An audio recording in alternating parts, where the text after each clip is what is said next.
Hello everyone, welcome to the Summer Internship Program 2020. This is Architect Pankaj Sharma. तो आज हम start करते हैं अपना 5th day of the week for SketchUp training. आज हम सीखेंगे कि ग्रुप्स एंड कंपोनेंट्स में काम कैसे करते हैं, ग्रुप्स एंड कंपोनेंट्स को एडिट कैसे करते हैं और ग्रुप्स को और कंपोनेंट्स को यूज कैसे करते हैं आर्किटेक्चरल फील्ड में. तो जैसे कि कल कमेंट में मैंने आप लोगों को बताया था कि आज हम एक ट्रिक सीखेंगे जो कि कंपोनेंट्स के बहुत इंटरेस्टिंग ट्रिक है. आज हम फोकस करेंगे कुछ और टूल्स के ऊपर भी, जैसे कि रोटेट टूल जिस पे हमने पहले बात की थी, लेकिन आज हम देखेंगे कि रोटेट टूल से कॉपी कैसे करते हैं, एरेज कैसे बनाते हैं और मूव टूल से कॉपी कैसे करते हैं, एरेज कैसे बनाते हैं. इसके साथ ही हम बात करेंगे ग्रुप्स एंड कंपोनेंट्स में नेस्टेड ग्रुप्स एंड कंपोनेंट्स की एंड आउटलाइनर की, कि आउटलाइनर क्या है और उसको कैसे यूज हम कर सकते हैं. फिर हम बात करेंगे इसके अंदर जो मेन हमारा है वो है फेस मी कंपोनेंट. जो फेस मी कंपोनेंट है उसको हम कहाँ और कैसे यूज कर सकते हैं और उसका कितने सारे यूसेज होते हैं. तो चलिए शुरू करते हैं आज का वीडियो. तो जैसे कि आप देखेंगे मैंने अपना स्केचअप ऑन कर लिया है. ये मेरा डिफॉल्टर है, यहाँ पे आ गया है. वो जो हमने सबसे पहले टेम्पलेट यूज किया था, जो सेट किया था, वही टेम्पलेट हमें यहाँ पे देखने को मिल जाता है. ये टेम्पलेट हमारा अभी जो फीट इंचेस में है, इसको मैं अभी के लिए मिलीमीटर्स में कर लेता हूँ.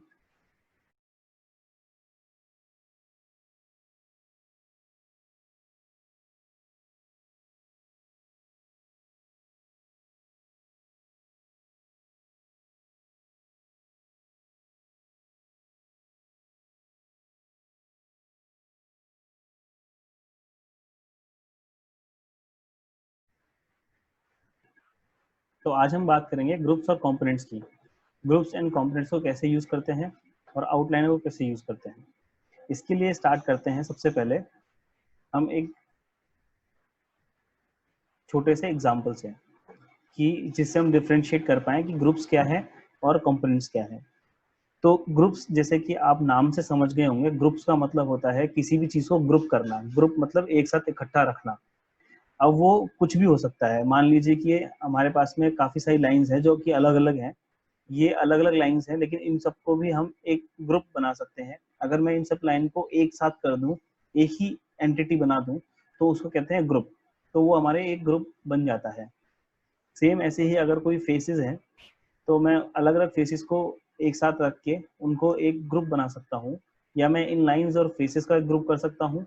और सेम ऐसे ही अगर मुझे कोई 3D ऑब्जेक्ट है, तो मैं उस 3D ऑब्जेक्ट, लाइंस और फेसेस, इन सब का भी एक ग्रुप बना सकता हूँ. ग्रुप बेसिकली किसी भी एंटिटी, स्केचअप में कोई भी एंटिटी हो, स्केचअप में कितना ही बड़ा मॉडल क्यों ना हो, हम उस पूरे मॉडल को दूसरे चीजों के साथ में ग्रुप कर सकते हैं, एक एक अकेली एंटिटी बना सकते हैं, ताकि हमें सिलेक्शन में एक बार में ही सारा सिलेक्ट हो जाए. तो ग्रुप बनाने के लिए आप सबसे पहले सबको सिलेक्ट करेंगे, जो भी आपको ग्रुप चाहिए, और आप राइट क्लिक करके मेक ग्रुप कर देंगे. आप देखेंगे कि मेक ग्रुप करते ही मेरे पास में ये सारे के सारे जो है वो एक एंटिटी हो गई है. अभी इसको अगर एडिट करना हो तो आप डबल क्लिक करके इसमें एडिट मोड में आ सकते हैं. एडिट मोड में देखेंगे चारों तरफ एक ये डॉटेड बॉक्स बन जाता है, और उसके बाद में आप इसके अंदर ग्रुप को एडिट कर सकते हैं, अपने इंडिविजुअल एक एलिमेंट को एडिट कर सकते हैं. तो ये था हमारा ग्रुप का. अब ग्रुप में एक चीज और जो ध्यान देने वाली है वो ये है कि अगर मैंने मान लीजिए कोई 3D ऑब्जेक्ट में है, इसमें मैंने डबल क्लिक किया और सिर्फ ये फेस मैंने सिलेक्ट करा और इसको मैंने ग्रुप बना दिया, तो जो बाकी है वो मेरा ग्रुप नहीं है, लेकिन ये मेरा ग्रुप है. तो इसको जब मैं एडिट करूंगा तो मेरा बाकी कोई ज्योमेट्री इसमें ऐड नहीं हुई है, इस ग्रुप में ऐड नहीं हुई है. इसलिए ये मेरा जो है वो सिर्फ एक फेस ही है जो इसका हमने ग्रुप बनाया है.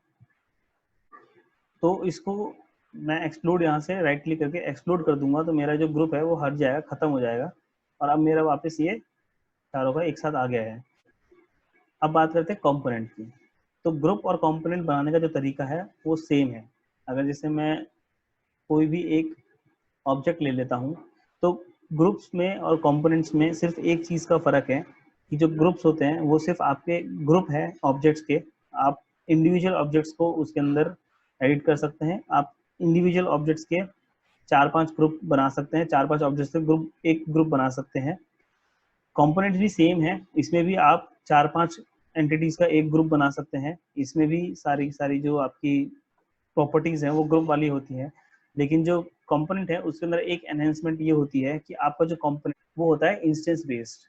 इंस्टेंस बेस्ड मतलब कि आपका जो कंपोनेंट है अगर आप उसको अदर कॉपीज करते हैं तो बेसिकली वो एक ही कंपोनेंट है जिसके आप कॉपीज बना रहे हैं, अलग अलग कॉपीज बना रहे हैं।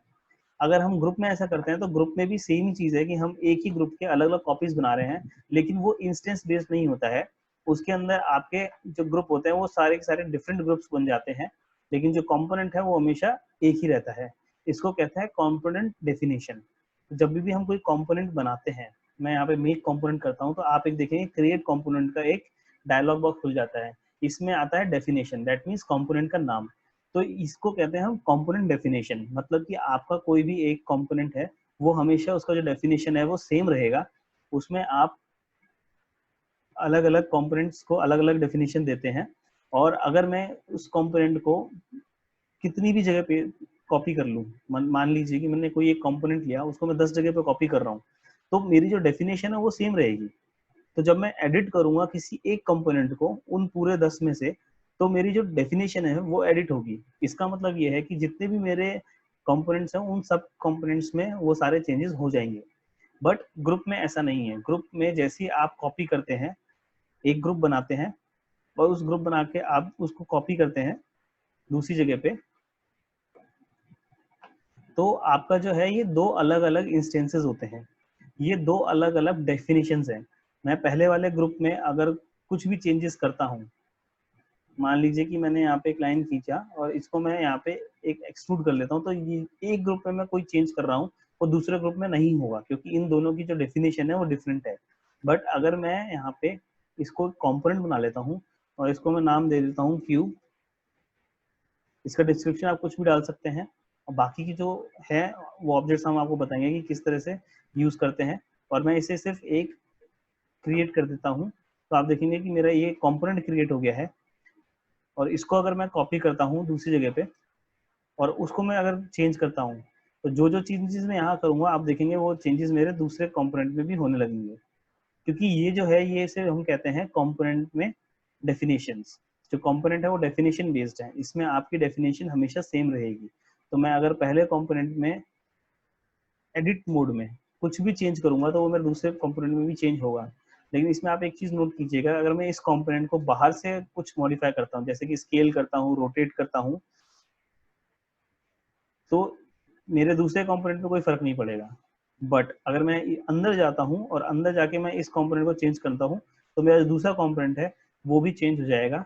स्केल चाहे कुछ भी हो, हमारे कंपोनेंट की डेफिनेशन जो है वो चेंज हो जाएगी उस वाले कंपोनेंट के लिए। तो ये था हमारा ग्रुप्स और कंपोनेंट्स का इंट्रो। अब हम आते हैं आउटलाइनर पे, कि इनको हम किस तरह से आउटलाइनर में देखते हैं। तो जब मैं डिफॉल्ट ट्रे एक बार ऑन कर लेता हूँ, इसमें आप देखिए आउटलाइनर नहीं आ रहा है, तो हम इसके अंदर आउटलाइनर ऑन कर लेते हैं। अब जो आउटलाइनर है वो हमें दिखाता है हमारे पूरे जो स्केचअप है उसका आउटलाइन, उसका जितने भी उसमें कंपोनेंट्स हैं, जितने भी उसके ग्रुप्स हैं, जितनी भी लाइंस हैं, सारी चीजें इसके अंदर हमारे पास में आ जाती हैं। आउटलाइनर बेसिकली आपका बुक है आपके स्केचअप मॉडल की, या कह लें कि आउटलाइनर जो है वो आपका कंटेंट्स है, आपके स्केचअप का जो मॉडल है उसका आपके कंटेंट्स हैं आपका आउटलाइनर। तो अभी के लिए मैं पहले इसे सेव कर लेता हूँ मॉडल को। अगर मैं इसे कुछ भी सेव करता हूँ, जैसे कि कोई भी नाम देता हूँ मैं इसे, और इसे सेव कर लेता हूँ, तो जो मैं नाम दूंगा वो मेरा नाम यहाँ पे स्केचअप का मॉडल का आ जाएगा। दैट मीन्स कि जो मेरा स्केचअप मॉडल है वो यहाँ पे बेसिक होम है, होम ग्रुप है, और इसके बाद में हम जो क्रिएट करेंगे वो इसके अंदर आएगा। अब मैं इसके अंदर कुछ लाइंस ड्रॉ कर लेता हूँ। तो जब तक मैं इसके अंदर ग्रुप और कंपोनेंट नहीं बनाता हूँ तब तक मेरा जो आउटलाइनर है उसके अंदर कोई कंपोनेंट्स या ग्रुप्स शो नहीं करेंगे। मैंने यहाँ पे 3D ज्योमेट्री बना ली है, लेकिन मेरे यहाँ पे कोई आउटलाइनर में शो नहीं कर रही है। लेकिन जैसे ही मैं इसे ग्रुप बनाता हूँ तो आप देखेंगे कि मेरे स्केचअप मॉडल के अंदर एक ग्रुप बन गया है यहाँ पे। अब मैं इस ग्रुप को या तो यहाँ पे नाम चेंज कर सकता हूँ, इसको रीनेम कर सकते हैं, इसको कोई भी एक नाम दे सकते हैं, जैसे क्यूब 1 में इसको नाम देता हूँ। अब इस क्यूब 1 को मैं अगर कॉपी करता हूँ दूसरी जगह पे, तो आप देखेंगे कि सेम नाम से ही ये दोनों जो है वो कॉपी होके पेस्ट हो जाते हैं। और मैं इसमें इसका नाम भी मैं जो है वो दूसरा यहाँ पे चेंज कर सकता हूँ और कोई दूसरा नाम यहाँ पे रख सकता हूँ, जैसे कि क्यूब 2। नेमिंग करना इसलिए ज़रूरी है स्केचअप में और मॉडल में, क्योंकि इससे आपको ईज़ी हो जाता है जब आप काम करते हैं तो। जैसे कि आप आर्किटेक्चरल मॉडल पे काम कर रहे हैं और आप एक ग्रुप बना रहे हैं वॉल्स का, और उस ग्रुप को अपने सिर्फ ग्रुप बनाते चले गए, तो यहाँ पे जो आउटलाइन है वहाँ पे बहुत सारे ग्रुप्स और ग्रुप्स ही सिर्फ ग्रुप करके बहुत सारे नाम एक ही नाम से आ जाएंगे ग्रुप के नाम से, जिसके हम जो है वो हम डिसाइड नहीं कर पाएंगे कि वो ग्रुप जो है वो किस चीज़ का ग्रुप है। इसलिए आउटलाइनर में यूज करना और इसको हम नेमिंग करना बहुत ज़रूरी है। अगर आप करें तो ज़्यादा अच्छा है, आपके प्रैक्टिसिंग के लिए अच्छा है, आपको ईज़ी हो जाएगा यहाँ पे कोई भी ग्रुप हाइड करना और अनहाइड करना। तो मैं अगर जैसे यहाँ पे हाइड और अनहाइड कर बताऊँ, तो मैं इस ग्रुप पे क्लिक करूँगा और यहाँ से इसे मैं हाइड कर सकता हूँ, लॉक कर सकता हूँ, अनहाइड कर सकता हूँ, एक्सप्लोड कर सकता हूँ। इसे कंपोनेंट में इसे कंपोनेंट में हम इसे चेंज भी कर सकते हैं। तो अब जैसे कि मैं इसमें कोई एक दूसरा ग्रुप बना लेता हूँ या फिर कंपोनेंट बना लेता हूँ। मैंने इसका नाम दिया कोई क्यूबॉइड, जैसे कि एक कंपोनेंट का नाम मैंने इसमें दिया क्यूबॉइड। मैं क्रिएट करता हूँ तो आप देखेंगे ग्रुप का और कंपोनेंट का दोनों का लोगो भी चेंज हो गया। अब जो ग्रुप है मेरा वो सॉलिड ब्लैक कलर से एक क्यूब बना हुआ है, और जो कंपोनेंट है उसके अंदर डिविजन्स हैं, दैट मीन्स वो मेरा कंपोनेंट है। और कंपोनेंट में आप देखेंगे कि दोनों साइड में एरोज आते हैं, जिससे हमें पता चलता है कि ये हमारा एक जो क्यूबॉइड है वो एक कंपोनेंट है। अब इस कंपोनेंट को अगर मैं मूव करता हूँ या कॉपी करता हूँ दूसरी जगह रखता हूँ, तो ये कंपोनेंट भी आपका चेंज होता रहेगा। इस कंपोनेंट को अगर मैं डेफिनेशन है, जैसे बेसिकली मैं इसका डेफिनेशन है, मैं इसको रीनेम करता हूँ किसी और नाम से, क्यूबॉइड 2 के नाम से मैंने इसे रीनेम कर लिया। तो आप देखेंगे कि जो मेरा डेफिनेशन है वो सेम है, मेरा जो नाम है सिर्फ वो चेंज हुआ है, लेकिन जो ग्रुप था उसके अंदर आप देखेंगे कि मेरे जो ग्रुप के नाम थे हम वो भी चेंज कर रहे थे, क्योंकि सबके डेफिनेशन अलग है। तो कंपोनेंट और ग्रुप का जो मेन डिफरेंस है वो यही है कि आपका जो ग्रुप है वो उसका डेफिनेशन अलग अलग होता है, चाहे आप उससे कितनी भी कॉपीज बना लें, और कंपोनेंट है उसका डेफिनेशन सेम रहता है, चाहे आप कितनी भी कॉपीज बना के उससे कितने भी नाम डाल दें। तो ये था हमारा आउटलाइनर में ग्रुप्स एंड कंपोनेंट्स का। अब बात करते हैं हम ग्रुप्स एंड कंपोनेंट्स को नेस्टेड कैसे करते हैं, नेस्टेड ग्रुप्स एंड कंपोनेंट्स कैसे बनाते हैं। तो नेस्टेड मतलब हो गया कि आपका एक ग्रुप के अंदर दूसरा ग्रुप है। मान लीजिए कि मैंने यहाँ पे कोई एक अभी क्यूब बनाया, और इस क्यूब को मैं एक ग्रुप बना लेता हूँ। अब इस ग्रुप में मैं एडिट करता हूँ और मेरे को यहाँ पे एक और कोई ज्योमेट्री क्रिएट करनी है, तो मैं इसको भी यहाँ पे ग्रुप बना सकता हूँ, और यहाँ पे मैं एक और ज्योमेट्री जो है इसके ऊपर क्रिएट कर सकता हूँ, और मैं उस ज्योमेट्री को जो नाम है उसको भी मैं एक अलग ग्रुप बना सकता हूँ। तो आप देखेंगे कि मेरी एक ग्रुप है जो मेन ग्रुप है, अगर मैं सिलेक्ट करता हूँ तो ये मेरा मेन ग्रुप है, और इस ग्रुप के अंदर सब ग्रुप्स हैं। तो मैं अगर इस पर क्लिक करता हूँ आउटलाइनर में, तो डायरेक्टली आप उसको एडिट करने के या उसको सिलेक्शन में पहुंच जाएंगे, आप पहले वाले ग्रुप के एडिट मोड में आ जाएंगे। मैं दूसरे वाले ग्रुप पे क्लिक करता हूँ तो दूसरा वाला मेरा स्टार्ट हो जाएगा, मैं डबल क्लिक करता हूँ तो मैं यहाँ पे इसे एडिट कर सकता हूँ। तो ये होता है आपका आउटलाइनर का यूज।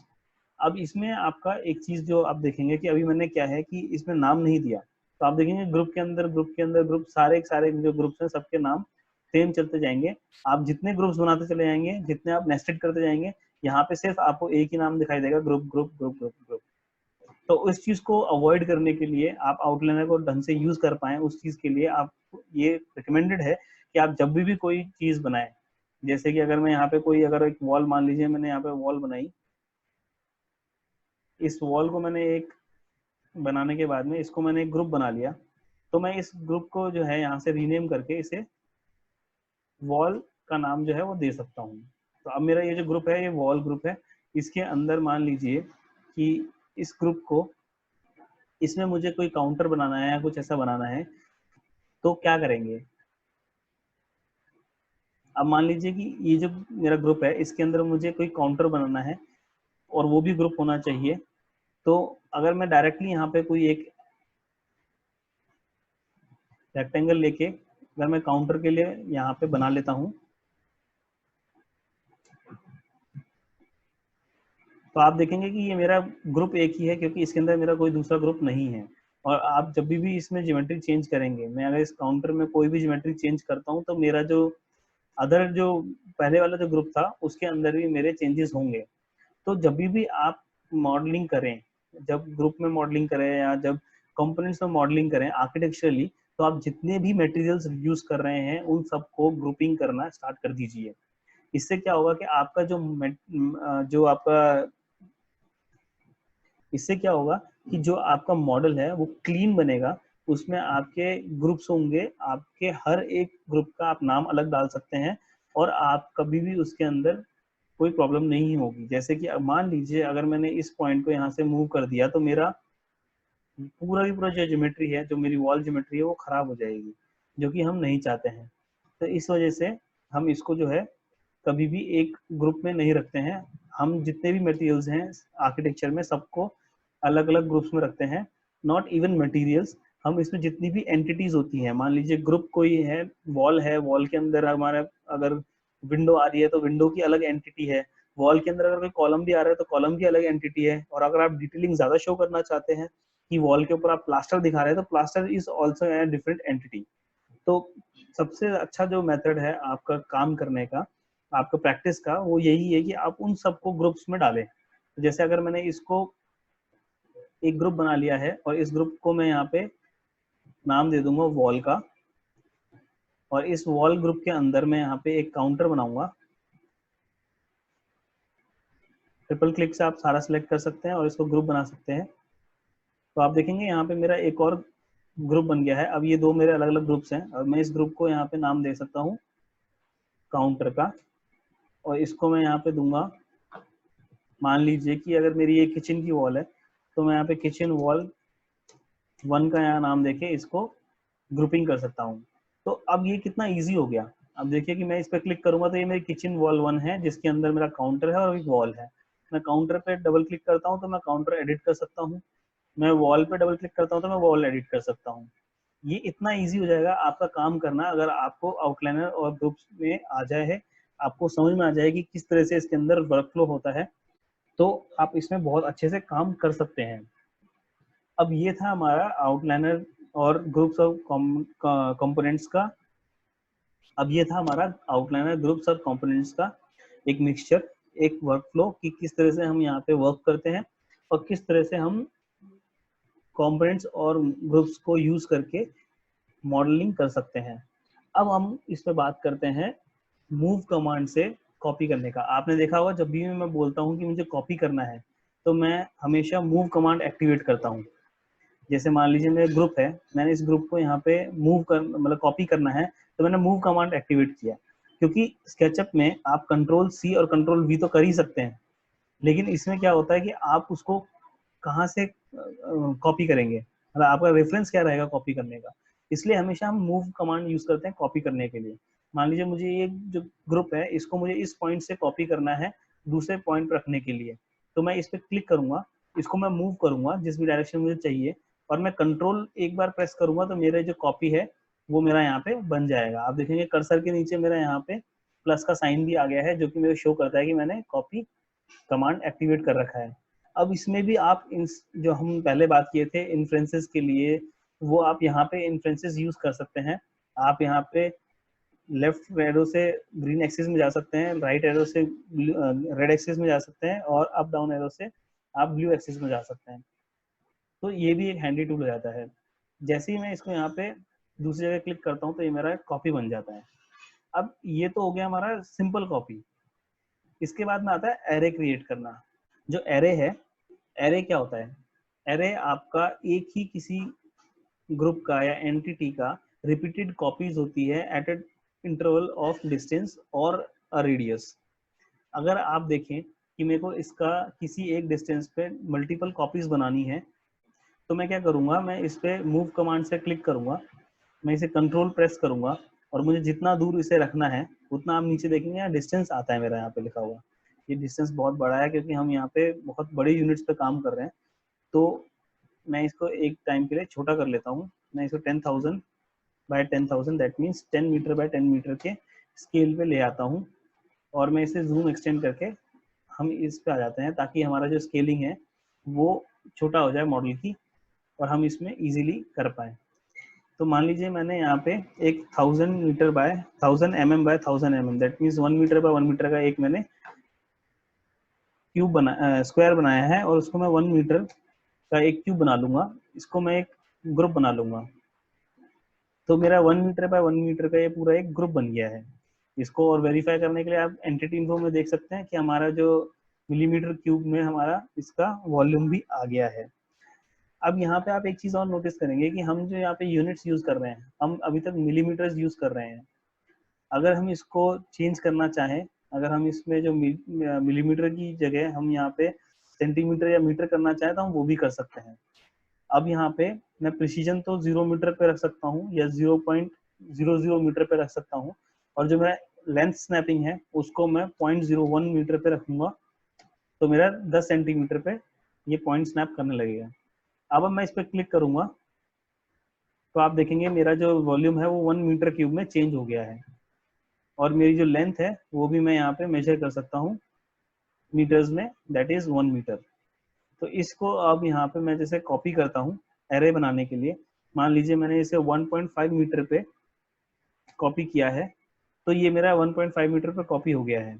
बट अदर मेरे को इसके 1.5 मीटर पे ऐसे 10 कॉपीज बनानी है, तो उसके लिए क्या करना होगा, बिना कोई और दूसरी कमांड एक्टिवेट किए आपने जब ये वैल्यू डाली, उसके बाद में आपको डिस्टेंस में 10 और मल्टीप्लाई का जो साइन है, जो कि हमारा एस्टेरिस्क साइन होता है, आप उसको करके एंटर करेंगे तो आपके 10 कॉपीज बन जाएंगी ग्रुप की। ये होता है हमारा एरे, इसको हम एरे कमांड कहते हैं। अब ये एरे जो है हमारा वो सिर्फ और सिर्फ एक डायरेक्शन में नहीं, ये हमारे अदर डायरेक्शंस में भी काम करता है, 2 डायरेक्शन से एक साथ में भी काम करता है। जैसे कि अगर मुझे इसका एरे बनाना है इस पॉइंट से, तो मैंने यहाँ पे इसे स्पेसिफाई कर दिया है कि मेरा ये एंगल है, इस डिस्टेंस पे मेरा ये पॉइंट जो है मेरा वहाँ पे कॉपी होना चाहिए। मैं यहाँ पे जैसे ही इस पे क्लिक करके इसे छोड़ता हूँ, तो इसके बाद में अगर मैं 10 का मल्टीप्लाई करता हूँ, तो जो मेरा क्यूब्स हैं वो सारे मेरे उसी को फॉलो करते हुए, उसी डिस्टेंस उसी पाथ को फॉलो करते हुए मेरे एरे बन जाएगा। तो ये था हमारा एरे कमांड कंपोनेंट्स के लिए और ग्रुप्स के लिए। ये जो एरे कमांड है ये आपके ग्रुप्स और कंपोनेंट्स लाइंस सबके लिए काम करेगा। आप मूव टूल से कॉपी कर सकते हैं और उसमें आप कर सकते हैं। इसके बाद आता है हमारा रोटेट टूल से कॉपी कैसे करते हैं। तो हमने रोटेट टूल जैसे पहले देखा था, किसी भी ऑब्जेक्ट को रोटेट करने के लिए हम क्यू एंटर करते हैं और उसको रोटेट कर लेते हैं। अच्छा, रोटेट टूल से मुझे एक चीज और बड़ी अच्छी याद आई, जब आप मूव टूल यूज करते हैं किसी भी ग्रुप और कंपोनेंट पे, तो आप देखेंगे प्लस साइंस बने हुए आते हैं आपके फेसेस पे, जो कि हमें इंडिकेट करते हैं इसके रोटेशन पॉइंट्स। तो जैसे ही मैं मूव टूल एक्टिवेट करता हूँ और उसमें इस पॉइंट पे लेके जाता हूँ, तो वो मेरा जो पूरे क्यूब का जो सेंटर है, इस फेस का जो सेंटर है, उससे मेरा ये मेरे को रोटेट कमांड का दे देता है। तो आपको यहाँ पे आके रोटेट कमांड एक्टिवेट करके इसका सेंटर निकालने की जरूरत नहीं पड़ेगी, जो कि आप कर सकते हैं। इस तरह से आप इन्फ्लुएंसेस लेके आप डायरेक्टली मूव टूल ले सकते हैं, और मूव टूल से आप पूरे ग्रुप का, जितने भी ग्रुप हैं, मान लीजिए इसके साथ में मेरे 4-5 ग्रुप और रखे हुए हैं, अलग अलग डायरेक्शन में रखे हुए हैं, और मैं इनका एक कोई ग्रुप बनाता हूँ, तो आप देखेंगे मेरा जो ग्रुप है इसका जो बाउंडिंग बॉक्स है वो मेरा पूरा बड़ा बॉक्स है। और मैं इसमें अगर मूव टूल यूज करूंगा तो ये मेरे उस पूरे के पूरे ग्रुप में जहां तक उसका बाउंडिंग बॉक्स जाता है, एक्सटेंड्स जाते हैं, वहां तक उस पूरे को वो मूव के लिए यूज करेगा। तो मैं इस पूरे को एक साथ मूव और कॉपी कर सकता हूँ। तो ये हो गया हमारा मूव टूल। ये आपका किसी भी फेस पे काम कर सकता है, मूव टूल का कॉपी वाला। अब हम इसको एक्सप्लोर कर लेते हैं, और अब मैं आपको दिखाता हूँ कि हम रोटेट टूल से कैसे कॉपी करते हैं। तो रोटेट टूल से कॉपी करने के लिए भी आप सिंपल वही कर सकते हैं। जैसे मैंने रोटेट टूल एक्टिवेट किया, मुझे इसको एक सर्कल में डालना है, मुझे जो ये क्यूब है उसको एक सर्कल में यहाँ से कॉपी करना है। तो मैं उसको एक एज लूंगा और मैं यहाँ पे से कॉपी के लिए प्लेस कर दूंगा at a angle of 30 degree. तो जैसे ही मैंने इसे किया तो मेरा एक कॉपी हो गया। सेम मेथड आपको सिर्फ रोटेट करते टाइम पे यहाँ पे कॉपी जो है, प्लस का साइन जो है वो आपको दबाना है। प्लस का कंट्रोल दबाते ही आपका जो प्लस है वो यहाँ पे कॉपी मोड में आ जाएगा। जो रोटेट टूल है आपका वो कॉपी मोड में आ जाएगा और आप कॉपी कर सकते हैं उसको। तो जैसे कि मैंने आप देखेंगे, अगर मैं यहाँ पे इसको एरे बनाना है, उसके लिए मैं रोटेट टूल पे आऊंगा, मैं एक रेडियस इसमें मार्क करूंगा। मैंने मान लीजिए कि मैंने एक लाइन ली है, इस लाइन से मैं यहाँ पे रेडियस मार्क कर रहा हूँ और मैं इसे मूव कर रहा हूँ। तो अभी मैंने लाइन सिलेक्टेड थी, इसलिए मेरी लाइन जो है वो लाइन मूव हो रही है। बट मुझे क्योंकि मेरा क्यूब सिलेक्ट करना है, तो मैं इस क्यूब को पहले सिलेक्ट करूंगा और फिर मैं रोटेट कमांड को एक्टिवेट करूंगा। मैं एक पॉइंट लूंगा और फिर मैं वो कंट्रोल दबा के इसको ओके कर दूंगा कि मेरे को इस पॉइंट पे घुमाना है। तो इसको मैं अब किसी भी एंगल पे रख सकता हूँ। तो मैं इसे कॉपी करके अभी 30 डिग्री पे रख देता हूँ। अब बिना कोई और कमांड एक्टिवेट किए आप इसमें भी सेम वही फंक्शन कर सकते हैं जो हमने वहां किया। हम इसमें भी 10 मल्टीप्लाई का साइन डालेंगे तो मेरा जो बॉक्स है, जो मेरा एरे है, वो मेरा पोलर एरे में कन्वर्ट हो जाएगा। मैं जिस तरह से उसको कॉपी यहाँ पे किया था, वो ऐसे ही 10 कॉपीज एक्स्ट्रा और बन जाएंगी। अब ये तो हो गया कि हमें पहला डिस्टेंस पता है, इसलिए हम इसको कर रहे हैं। अगर मान लीजिए हमें डिस्टेंस नहीं पता, जैसे कि एरे अगर मुझे बनाना है और मेरा ये कुछ 30 मीटर का एक डिस्टेंस है, इस 30 मीटर के डिस्टेंस में आई डोंट नो कि मैं अगर यहाँ पे 10 एंटिटीज डालूंगा तो मेरी उसके बीच में डिस्टेंस कितनी आएगी। तो उसको करने के लिए आप जो कमेंट जैसे आपने पहले यूज किया था, आप वैसे ही मूव टूल यूज करेंगे कॉपी के लिए। आप एक जगह से कॉपी करते हैं, दूसरे एंड पे जैसे ही मैं लेके आता हूँ, मैं यहाँ पे इसको एंड पॉइंट पे इसलिए रख रहा हूँ क्योंकि हमें इस पूरी लाइन पे बीच में पॉइंट्स चाहिए। तो आप इसको एंड पॉइंट पे लाके इसे पेस्ट करेंगे और बिना कोई और कमांड एक्टिवेट किए जितनी मुझे कॉपीज चाहिए, जैसे मुझे 10 कॉपीज चाहिए इन दो पॉइंट्स के बीच में, तो मैं 10 के बाद में डिवाइड का जो साइन होता है हमारा, वो डिवाइड का साइन मैं यहाँ पे यूज करूंगा, जो कि आप नीचे देखेंगे। मैं डिवाइड का साइन यूज करके एंटर करूंगा तो आपका जितने भी हैं,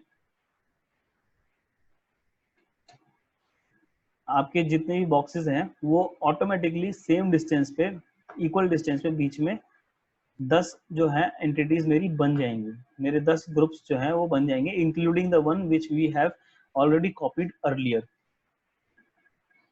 तो ये हमारा होता है एरे कमांड का टूल। अब सेम ये जो एरे है, ये हमारा जो मल्टीपल कॉपी वाला है, वो हमारा इसमें भी काम करता है रोटेट टूल में। जैसे ही मैं रोटेट टूल से इसको, मान लीजिए कि मैंने एरे इसको पूरा जो रोटेट 360 डिग्री या 350 डिग्री मैंने इसको घुमा के यहाँ पे रख लिया। अब मैं इसको बीच में जो मेरे हैं, मुझे कॉपीज करनी है, तो मैं इसे 10 डिवाइड करूंगा और मैं एंटर करूंगा। तो मेरे जो 350 डिग्री में जितनी भी मेरे बीच में रेडियस आएगा, उस रेडियस के अकॉर्डिंग या उस इक्वल डिस्टेंस के अकॉर्डिंग ये मेरे सबके लिए, मेरा जो मेरे ग्रुप्स हैं उन सबको वहां पे कॉपी करके एक एरे बना देगा। ये था हमारा एरे कमांड। अब हमने बात कर लिया है ग्रुप का, कंपोनेंट्स का, आउटलाइनर का। मूव टूल में कॉपी कैसे करते हैं हमने वो देख लिया है। रोटेट टूल से कॉपी कैसे करते हैं, एरे कैसे बनाते हैं, और एरे को डिवाइडिंग एरे और मल्टीप्लाइंग एरे दोनों कैसे बनाते हैं वो भी हमने देख लिया है। अब इसके बाद में आते हैं हम नेस्टेड कंपोनेंट्स और नेस्टेड ग्रुप्स में। तो हमने जैसे देखा कि हम एक ग्रुप के अंदर दूसरा ग्रुप बना सकते हैं, ऐसे हम कितने भी ग्रुप्स एक के अंदर एक करके नेस्टेड कर सकते हैं। It is infinity. But the main practice, जो आपकी जो प्रैक्टिस कहती है कि आप जितना इसको नेस्टेड कम करें उतना आपके लिए अच्छा होगा। मान लीजिए कि मैं एक क्यूब लिया, इस क्यूब का मैंने एक ग्रुप बना लिया, फिर वापस मैंने एक क्यूब लिया, इसके अंदर फिर मैंने कोई एक बॉक्स लिया, इस बॉक्स का मैंने एक ग्रुप बना लिया, फिर वापस मैं इस ग्रुप के अंदर गया और मैंने यहाँ पे कोई दूसरा एक क्यूब बनाया, उसको मैंने ग्रुप बना लिया। तो ये हो गया मेरा नेस्टेड ग्रुप। आप देखेंगे ग्रुप, उसके अंदर ग्रुप, फिर उसके अंदर ग्रुप। तो ऐसे आपके बहुत सारे ग्रुप्स के अंदर ग्रुप्स हो सकते हैं। लेकिन मैं जहां तक आप आर्किटेक्चर प्रैक्टिस की बात करता हूं, तो उसके अंदर हम ट्राई ये करेंगे कि हमारे सिर्फ एक मेन ग्रुप हो, जो कि हमारा बिल्डिंग का ग्रुप है। उसके अंदर हमारे जितने भी अदर ग्रुप्स हैं, एंटिटीज हैं, वो सब सिर्फ दूसरे ग्रुप में आ जानी चाहिए। जैसे कि ये हमारे वॉल हो सकती है, ये हमारे कॉलम्स हो सकते हैं, और ये हमारी विंडोज हो सकती है। तो जरूरी नहीं है कि हम उनको अलग अलग ग्रुप्स में ही डालें, अंदर भी हम उनको एक ग्रुप में भी डाल सकते हैं। हम ग्रुप्स के भी ग्रुप्स बना सकते हैं। जैसे कि अगर मैं एक ग्रुप मैंने यहाँ बना दिया है, फिर मैं कोई दूसरा ग्रुप जो है वो मैं यहाँ बना रहा हूँ, और मैंने कोई तीसरा ग्रुप जो है वो मैंने यहाँ बना लिया है। तो अब मैं इन तीनों ग्रुप्स का भी एक ग्रुप बना सकता हूँ। तो आप देखेंगे कि एक ग्रुप के अंदर मेरे 3 अलग-अलग ग्रुप्स हैं। ज़रूरी नहीं है कि आप इसके अंदर जाएँगे और एडिट में जाएँगे, उसके बाद ही दूसरा ग्रुप बनाएँगे और फिर उसके अंदर जाएँगे, फिर उसके बाद तीसरा ग्रुप बनाएँगे। आप एक ग्रुप के अंदर भी अलग-अलग ग्रुप्स भी यहाँ पे रख सकते हैं और इनको यूज़ कर सकते हैं। तो ये था हमारा नेस्टेड ग्रुप्स और कंपोनेंट्स। अब आता है हमारा कंपोनेंट्स में एक मेजर पार्ट जो कि होता है फेस मी कंपोनेंट। तो फेस मी टूल के लिए जो सबसे ज़्यादा फेस मी टूल जो जहाँ यूज़ होता है वो होता है 2D सरफेसेस के लिए। मान लीजिए मुझे यहाँ पे कोई एक ह्यूमन फिगर डालनी है और उस ह्यूमन फिगर को मैं हमेशा कैमरे के सामने दिखाना चाहता हूँ, तो मैं उसको फेस मी कंपोनेंट में कन्वर्ट कर सकता हूँ। इससे आपका जो मॉडल है वो क्लीन रहता है, उसमें ज़्यादा हैवी आपके मॉडलिंग नहीं होती है, क्योंकि आप उसमें 3D ऑब्जेक्ट्स नहीं बना रहे हैं, उसमें आप सिर्फ और सिर्फ अपना 2D प्लेन पे ही काम कर रहे हैं। तो मैंने एक इमेज जो है वहाँ पे डाउनलोड कर ली है। अब मैं इसको एक कंपोनेंट बना लेता हूँ और इस कंपोनेंट को मैं नाम डाल देता हूँ, जैसे कि मान लीजिए कोई भी पीपल करके एक नाम डाल देता हूँ। इसका डिस्क्रिप्शन आप कुछ भी डाल सकते हैं और इसको मैं वर्टिकल करके, और इसको मैं यहाँ पे ऑलवेज फेस कैमरा कर देता हूँ। और शैडो फेस सन जो है, आप इसको हमेशा देखेंगे कि जब भी इसकी शैडो आएगी वो सन से फेस में ही आएगी। आप यहाँ पे भी इसे चेक बॉक्स ऑन और ऑफ कर सकते हैं। तो जैसे कि मैं इसमें यहाँ पे ऑलवेज फेस कैमरा करता हूँ और इसको मैं क्रिएट करता हूँ, तो जब भी आप अपना कैमरा घुमाएंगे तो आप देखेंगे कि ये जो कंपोनेंट है ये हमेशा आपके कैमरे को ही देखता रहेगा। इसका जो फेस है वो हमेशा कैमरे के फ्रंट में रहेगा। अब आप देखेंगे मैंने यहाँ पे एक पीएनजी इमेज लेके उसको मैंने इस पे एज अ टेक्सचर यहाँ पे पेस्ट कर दिया है। ये टेक्सचर इंपोर्ट कैसे करते हैं, पेस्ट कैसे करते हैं, ये हम आपको आगे आने वाली कल जो वीडियो आएगी हमारी उसमें हम आपको बताएंगे। तो मैंने यहाँ पे एक इसको कर दिया है। अब इसको मैं अगर बाहर देखूँ तो ये हमेशा मेरा जो है वो कैमरे को फेस करता रहेगा। इसमें हम एक ये भी कर सकते हैं, जितने भी हमारे एजेस हैं उन हम एजेस को सब सिलेक्ट करके और उनको हाइड कर सकते हैं। इससे क्या होगा कि आपका जो कंपोनेंट है वो एकदम क्लीन और हमेशा एक जो सिल आउट इमेज है, जो हमारी इमेज है वही हमें दिखाई देगी कि इसमें बैकग्राउंड जो है उसका ट्रांसपेरेंट है। तो ये हमेशा इजी होता है अगर हम किसी भी एंगल में अपने कैमरे को रख दें। ये हमारा जो कंपोनेंट है वो हमेशा फेस टू कैमरा ही होता है और ये बहुत यूजेबल है जब हम आर्किटेक्चरल विजुअलाइजेशन बनाते हैं, जब सेक्शंस बनाते हैं या फिर उनके अंदर हम ऐसे कुछ फिगर्स हम प्लेस करते हैं। तो आप इस तरह से पीपल भी बना सकते हैं। अब जैसे भी कल वीडियो का आपने देखा था, उसमें मैंने कमेंट करके बताया था कि हम एक ट्रिक है जिससे आप कंपोनेंट्स के साथ में प्ले कर सकते हैं और कुछ इंटरेस्टिंग फिगर्स हम बना सकते हैं। तो अभी हम वो उस ट्रिक पे आ जाते हैं और वो ट्रिक बताते हैं कि वो ट्रिक कैसे काम करती है। तो जैसे कि आप देखेंगे मैंने यहाँ पे एक फेस ले लिया है। अभी के लिए मैं इसको एक कंपोनेंट बना लेता हूँ और इसको मैं कुछ भी एक नाम दे देता हूँ। मैंने यहाँ पे इसे एक फेस को नाम दे दिया है, एक कंपोनेंट को नाम दे दिया है। तो आप जब भी कंपोनेंट एडिट में जाएंगे तो आप देखेंगे इसके हमेशा जो एक्सिस है वो हमेशा इसके साथ में होती है। बल्कि जब आप एक ग्रुप बनाते हैं और उस ग्रुप को आप एडिट करते हैं तो उस ग्रुप की जो एक्सिस है वो आपको पूरी जो वर्ल्ड एक्सिस है उसके हिसाब से दिखती है। आप ये देखेंगे कि ये इसमें जो वर्ल्ड एक्सिस है ये दिखती है, लेकिन कंपोनेंट की अपनी खुद की भी एक एक्सिस होती है। आप इसको इस तरह से देख सकते हैं कि ये जो डार्क लाइंस है ये दिखा रही है कि हमारी ये कंपोनेंट की एक्सिस है, लेकिन ग्रुप्स में ऐसी कोई एक्सिस नहीं होती है। तो जो कंपोनेंट है उसकी हम एक्सिस को यूज करके कैसे हम इसको इंटरेस्टिंग फिगर्स में कन्वर्ट कर सकते हैं अभी देखते हैं। उसके लिए पहले मैं इसमें एक कोई इंटरेस्टिंग एक फिगर बना लेता हूँ कुछ आर्क्स को यूज करके।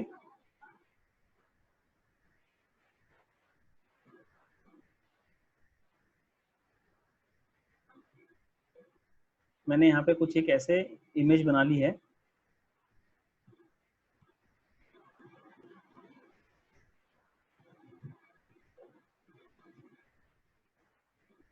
तो मैंने यहाँ पे ये एक ऐसी कोई एक इमेज यहाँ बना ली है, बाकी का मैं जो है वो डिलीट कर देता हूँ और इस इमेज को मैं एक्सट्रूजन करके कुछ इसका एक थिकनेस दे देता हूँ। तो मैंने यहाँ पे एक एक्सट्रूजन करके इसको एक थिकनेस भी दे दी है। आप देखेंगे कि अभी इसके अंदर ये जो लाइंस है, ये लाइंस दिख रही है क्योंकि हमने यहाँ पे जो पॉइंट्स लिए थे आके ये वो है।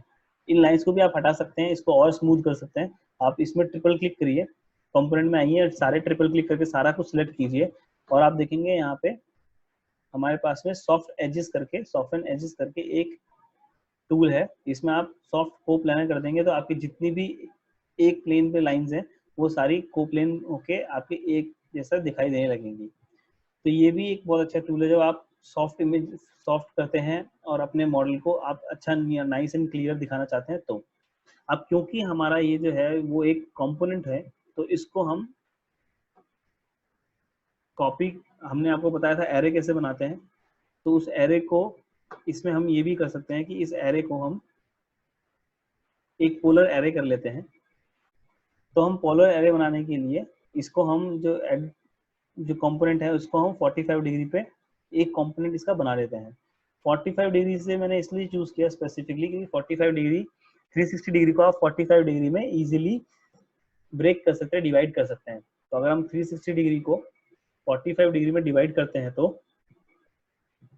हमारे 8 नंबर्स आते हैं, मतलब 8 पार्ट्स में हम डिवाइड कर सकते हैं। तो इसको मैं मल्टीप्लाई करके 8 टाइम्स में मल्टीप्लाई कर लूंगा। अब आप देखेंगे कि 8 टाइम्स जो मल्टीप्लाई मैंने किया है वो इंक्लूडिंग दिस वन है, इसलिए हमारा एक जो है वो एक्स्ट्रा यहाँ पे आ जाएगा, तो इसको हम डिलीट कर लेते हैं।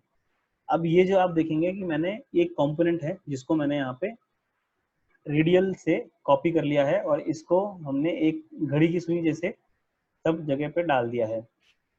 अब इसमें आप जब भी कुछ एडिट करेंगे, क्योंकि ये कंपोनेंट है तो इसमें हम अगर कुछ भी एडिट करते हैं तो वो एक सभी कंपोनेंट्स में एडिट हो जाता है।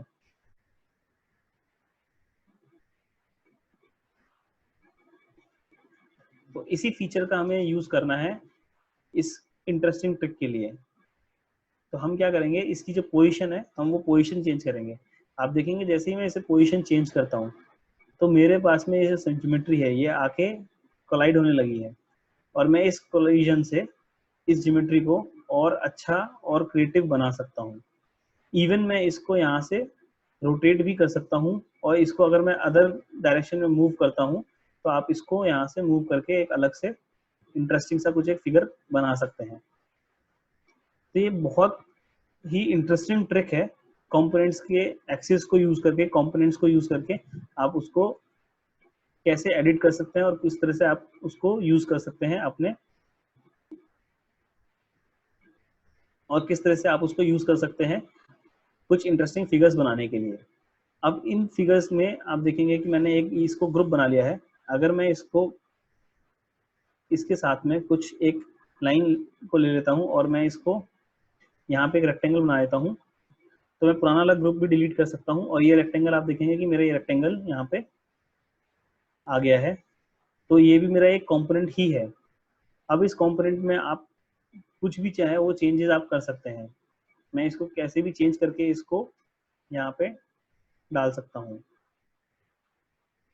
मैं जितने इसमें चेंजेस करना चाहूँ मैं एक में करूँगा, वो सब में होते चले जाएंगे, जिससे कि हमें इंटरेस्टिंग फिगर्स यहाँ पे देखने को मिल सकती हैं। अब ये आपकी क्रिएटिविटी के ऊपर डिपेंड करता है कि आप इसे कितना और इंटरेस्टिंग बना सकते हैं।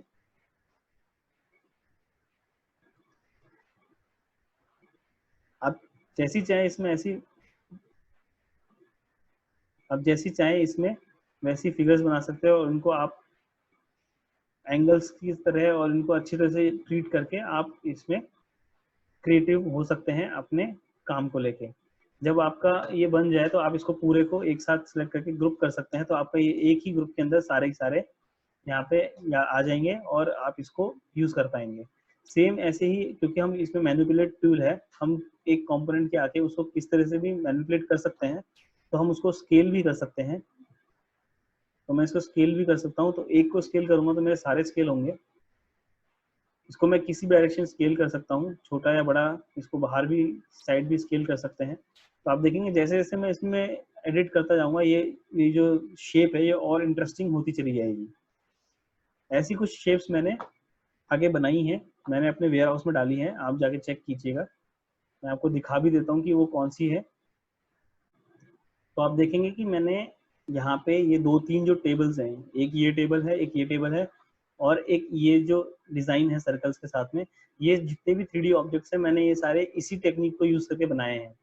तो इसमें आप जो नीचे फ्रेम देखेंगे, ये फ्रेम एक कंपोनेंट है और मैंने इसको रेडियली सारे जगह पे कॉपी करके इसको एक एरे बनाया है और इससे मेरा ये फ्रेम जो है वो इस तरह से बना है। इसमें मैं चाहूँ तो किसको किसी भी तरह से यहाँ पे मैनिपुलेट कर सकते हैं और इसको बना सकते हैं।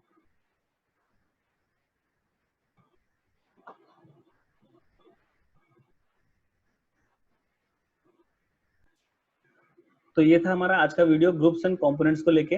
ग्रुप्स में एरे कैसे बनाते हैं, मूव टूल को यूज करके एरे कैसे बनाते हैं, कंपोनेंट्स कैसे यूज करते हैं, इन सब का आपने देखा, आपने सीखा। कल हम बात करेंगे मटेरियल एडिटिंग के लिए, मटेरियल्स कैसे यूज करते हैं, इंपोर्ट कैसे करते हैं, और जो स्केचअप के मटेरियल्स हैं उनको ट्विक कैसे करते हैं, उनको हम कैसे चेंज कर सकते हैं। तो आज के लिए इतना ही। Thank you.